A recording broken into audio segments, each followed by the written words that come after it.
Brilliant. Love it. Real quick point before we get into stuff more at the beginning. Could you play the very last bar again with the trill? Yep. It's a little long. You're trilling a little long. Okay, gotcha. I honestly I think you could maybe yes, like that. Great. You could maybe cut it in half. Sure. From what you were doing. Yeah, I think part of that was just the pride of actually getting both notes in the trill. Oh yeah, you just wanted to keep it going. Just like, that's not a good enough trill. I've got to fix it. You just wanted to keep it going. Yeah. But no, that sounds very good. I'm really happy with how that's sounding. Your facility is great. Your dynamic control is great. Your expression is great. Everything is great. I wanted to talk about a couple things that we've hashed out before. Let's see. Where did we where's the part where we have the where you're going the really fast one or the first one? Because there's the what do you which is what do you mean the really there's fast the one where it's like once a bar and then once every other bar. Oh, is that the second one? Yeah. That's the second one, okay. Yeah. So that's here. Okay. We can look at that in a second. Let's look at the first one. Where did it go? Right there. Okay. You're hitting most of the notes. Down here and up here. Yeah. So I mean I'm not really that worried about accuracy issues or anything like that because you're hitting the notes. I just think you're not hitting them as strongly as you could hit them. Like I think you're not quite present enough still in the bass notes and the notes in the soprano up here. And I think most of that is probably due to you still kind of in your mind getting ahead of yourself. You know?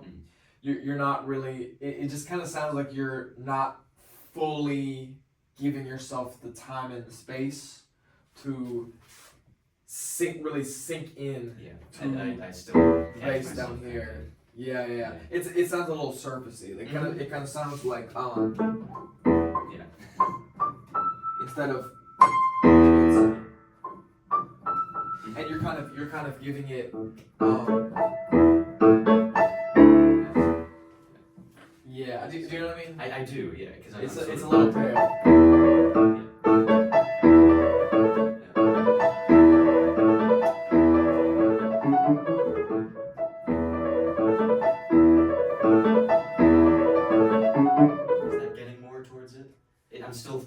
I see what you mean. Yeah, I'm kind of, yeah, looking at it. But. Yeah. Here, can I sit down in the trap for a second? Yeah.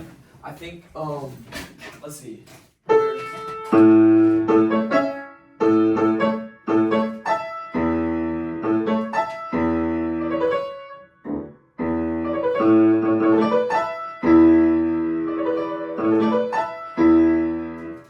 I don't really know the notes, but do you see how much time I'm giving in between?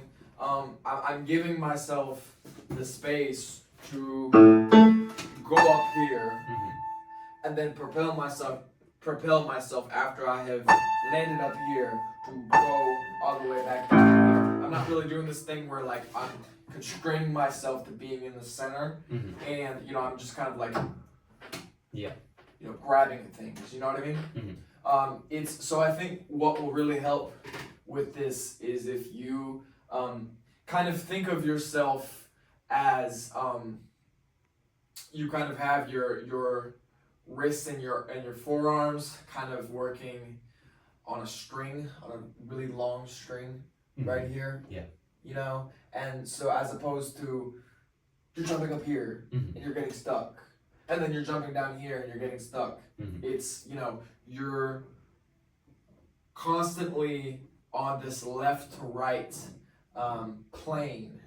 and you know you're just always loose. So that way, obviously, yes, you do have to make really awkward jumps between like 4 octaves or something crazy like that. But if you think about it like this, I'm telling you, it is not only gonna increase your accuracy, which is largely pretty good, but it is also gonna give you more groundedness and more substance, I think. So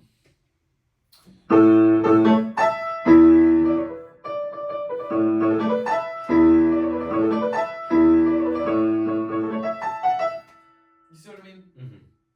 It's really, you know, you never get stuck up here, and then when you go down here, you never get stuck here. It's just always one continuous. Yeah. You know, just left to right. Yeah. Left to right, man. Left to right. Yeah. So there's that one, and then we have. Let's see, where did it go? Bottom of the Yeah, right here. This one, since it is kind of condensed, this what we had before. This one is going to be a little more difficult, but let's see what we can do to make it less difficult.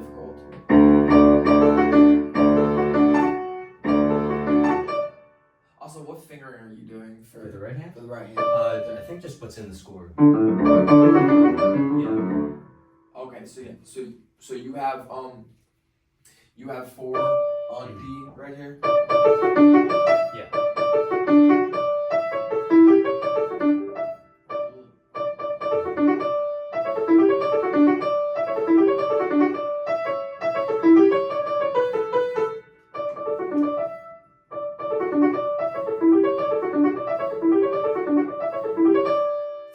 Yeah, that's I guess that's the only way you can do that. You can get through that.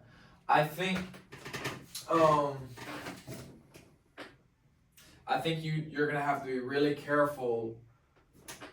Once again, like we were just talking about, to not get stuck. I think you really are gonna have to sense the. I mean, this is awkward from here to here, and you know, I have slightly bigger hands than you do, and that's still kind of awkward for me to try to reach like that.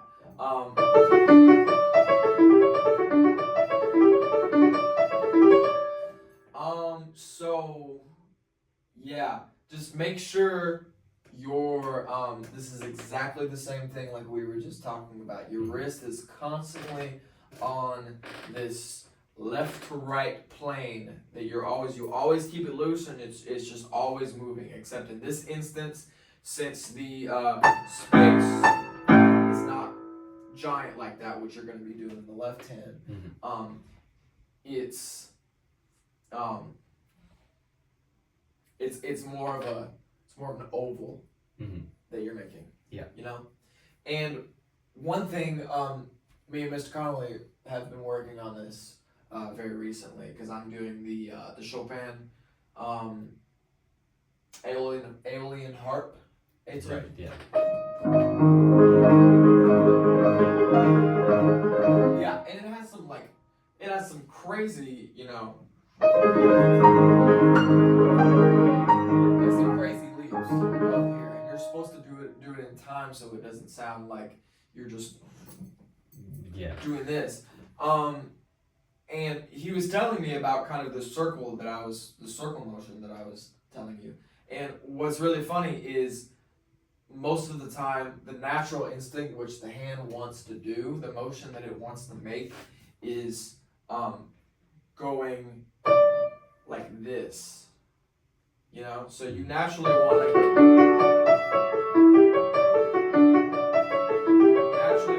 like that. But he was suggesting maybe what you might want to think about doing is doing it the reverse way. So instead of going like this, you're going like this. When you're having to go out like this and in awkward positions and try to go up and grab notes up here that are kind of spaced awkwardly. Yeah. So instead of you have something more like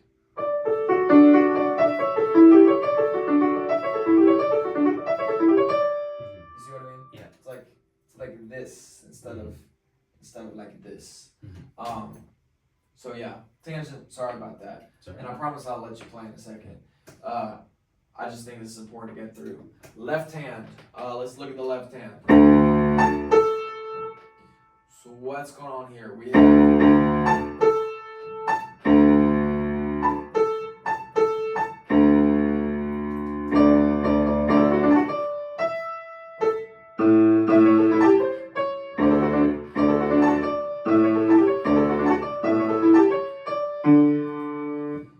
yeah. So this is definitely trickier, Mhm. and so I understand your pain. I think the reason why this is probably more difficult, aside from the fact that it's we're having to move far more frequently. Mhm.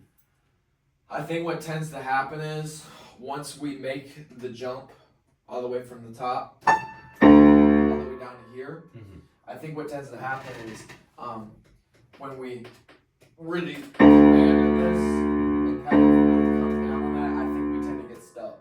Yeah. Down there. Kind of like what we were just talking about a second ago. And then what happens when you get stuck? You're not moving. Mhm. You're not moving anywhere. You can't go anywhere. Yeah. Except where you are, right here. And then all of a sudden you're like, you know, we gotta jump all the way up here. You know. And then suddenly you're back to this Yeah. reaching and this jerky motion and this, grabbing for things. And we really don't want to do that. So I would suggest a good way to practice this would be, first of all, very slowly. I mean, you probably have been doing it slowly already, but continue to do that. Continue to do this very slowly. And really listen for groundedness and, a very present sound that you're making, because that at a slower tempo is going to be more important than just being able to mostly accurately hit the notes at tempo. But yeah, so do you want to try this? Yeah, sure. Just right on it. Let's do this one first. Sure. Yeah, let's do this one first.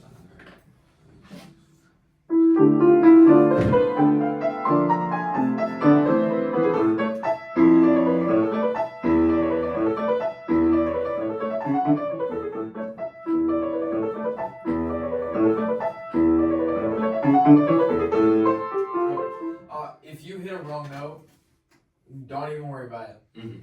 Right now, Yeah. hit a wrong note. If you're gonna hit a wrong note, make sure it sounds strong. Mhm. You know? Yeah. Because what's more important now, I think at this point, is getting the motion down. Mhm. I think and getting the tone down. Mhm. I think, because in my opinion, let's see how many repetitions of this is there. It's 1, 3 2, each time. 3. Yeah. Okay. In my opinion, I think it is better right now if you are doing 2 out of the 3 you hit accurately, Mhm. and all 3 of them are strong Yeah. and present, opposed to you pretty much hit all 3 of them correctly, but they're lacking Yeah. in, the sound is pale. Yeah. And it's missing something. So, yeah, I think, let's do it again. Let's do it again. Mhm.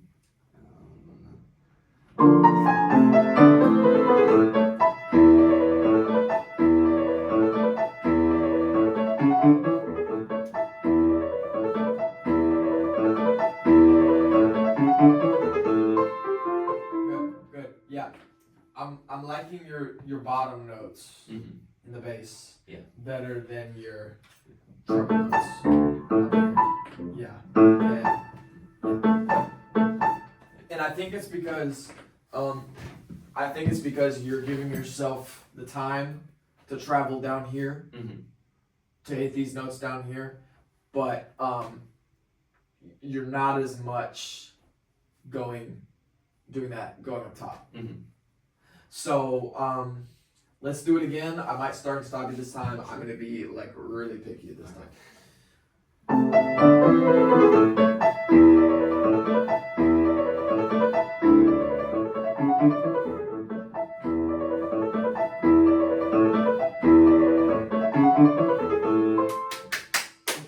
Wonderful. I felt good about that. Especially Just that last one.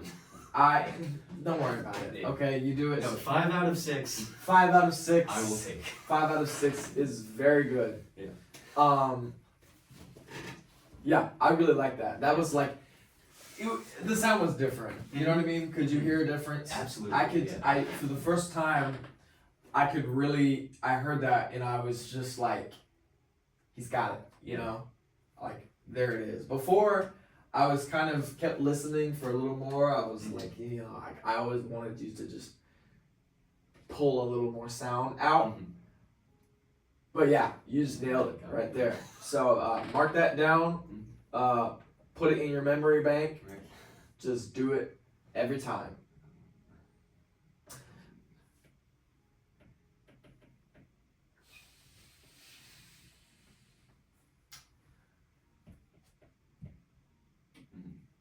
Okay.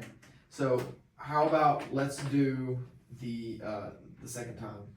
Yeah. Oh, this comes back. This one's gonna be a little harder. So if you want to do it slower, a little slower on the tempo right now, that's fine. That's totally fine. I'll move the rest of it.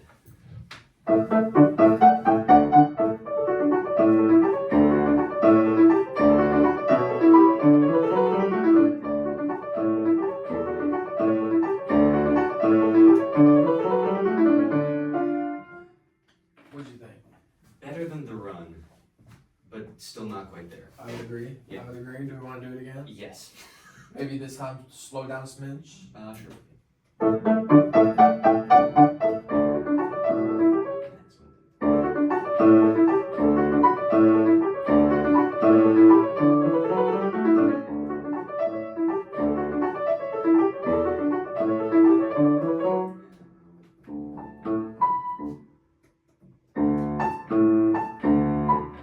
I think I'm watching your left hand. Mhm. I think what it looks like is still happening is you're still like, I don't think you realize you're doing this as much, but you're still kind of not moving when you get to the each of these. Yeah. So how about this? Here, can I sit down for a second? How about this as an exercise? Do it like painfully slow Mhm. right now. Painfully slow to the point where you know you're not going to make a mistake.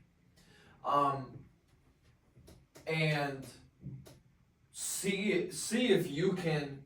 Actually, let's just do your left hand right now, and then we'll put both hands together. But for right now, let's just do the left hand. See if you can do this.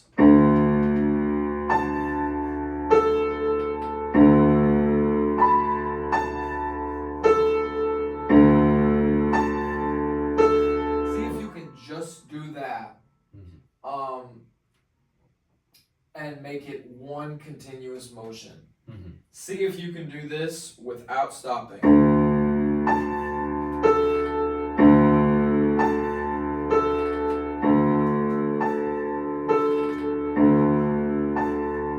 With the middle note, or just Okay, yeah, I got the pattern a little bit. So it's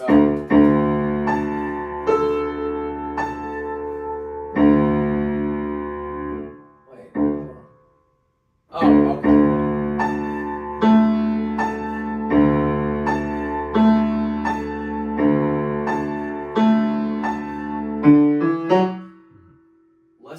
Let's just do that at that tempo. Let's just do that a couple times so you get used to it, and then we can add right hand, still doing it at that tempo, and then I want you to see how you feel. Mhm. Yeah. Okay.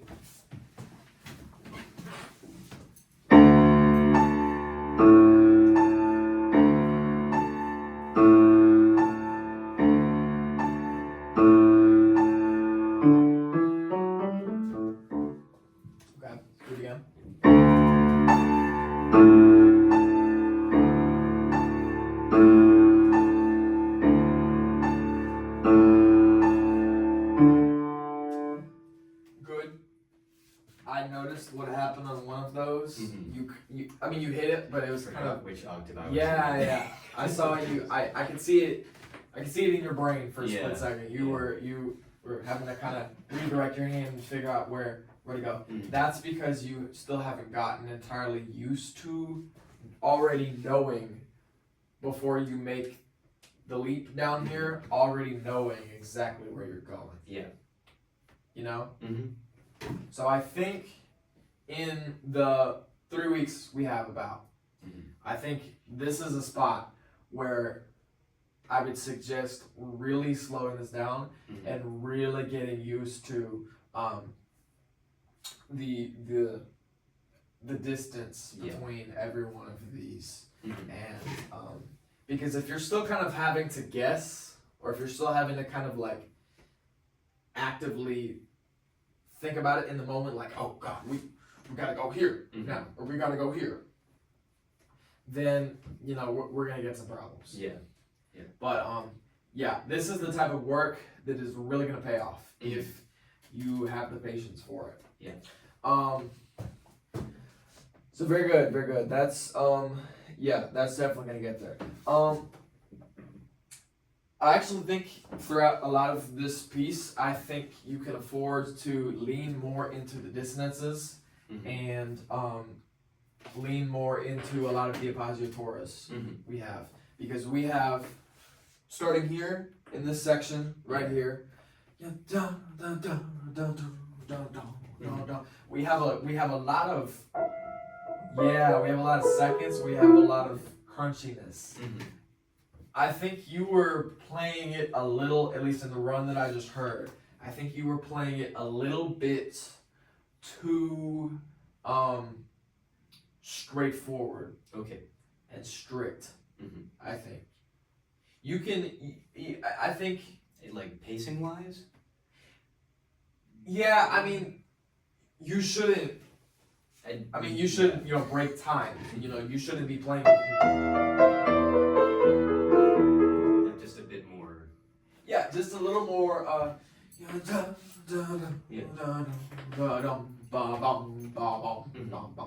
Like that. Yeah? Yeah. So, there's, right in here, Yeah. there's a bunch of spots where that happens. Let's see. The middle section. Yes. That yeah. Yeah, and then in the middle section, I don't know if you call this a development or not at this point, but B section. Call it the B section.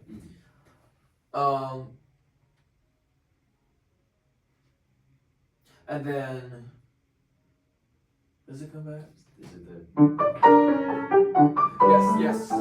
Yes, and especially since these are octaves Mhm.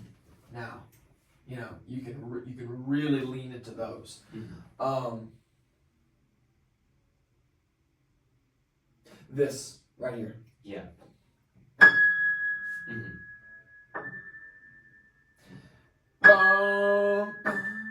Mhm. You can really give that some more oomph. Mhm. And I think you can also give it some more time too. Okay.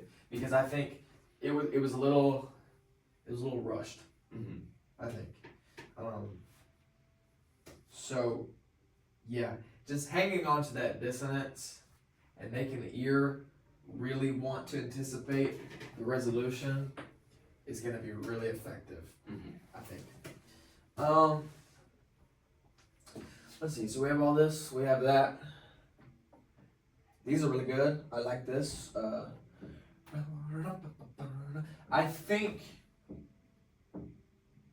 I think both times that these happen in this passage, I think you can play around more with the dynamics we have written. I know we've talked about dynamics before. These are most likely editorial, Mhm. so you don't have to follow them to a T. Yeah. Exactly every time. But I think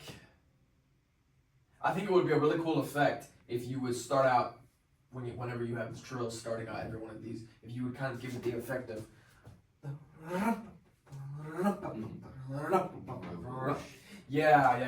Kind of more of a surge and then back away, Mhm. and then another surge and then back away. Mhm. Like think of if you were playing an orchestra Mhm. and conductor was up there, and you know how a lot of conductors, whenever they want the orchestra to, or they want the strings or something over here Mhm. to do more, they're kind of like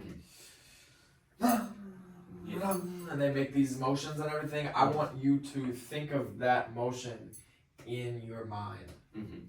with these. Yeah. I think that's really gonna make these even better than they already are, and they are already sounding very good. So yeah, do you want to try this Yeah. right here, or if you want to get into this? I mean, it's a fermata anyhow. So Yeah. I don't know how much help that is.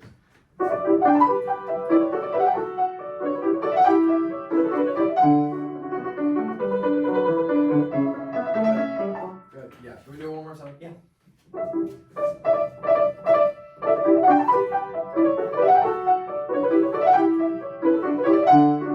Good. I like it.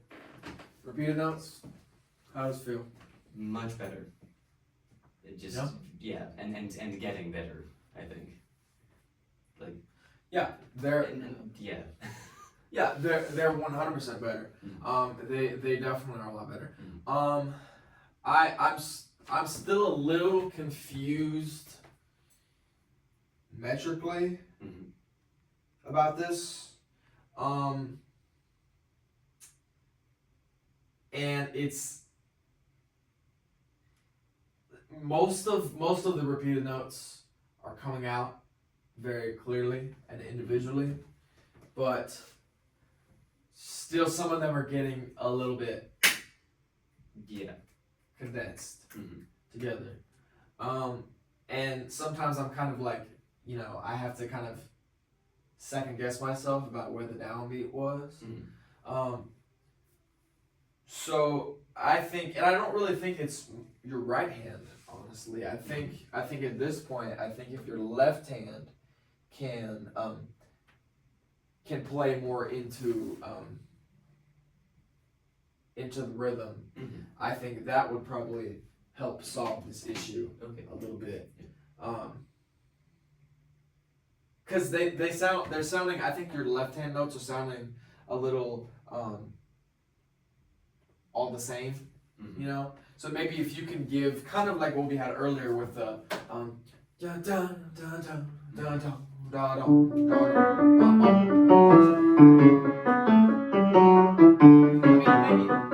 maybe not quite that much, Yeah. because I mean you still have one continuous phrase.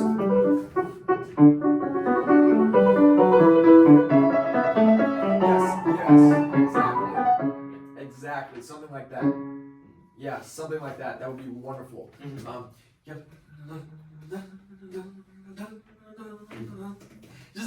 It's subtle. It's very subtle. It's just a little lean in Mhm. to every one of those downbeats. Yeah. Yeah. Mhm. So that's gonna be good. That's all good. We talked about that.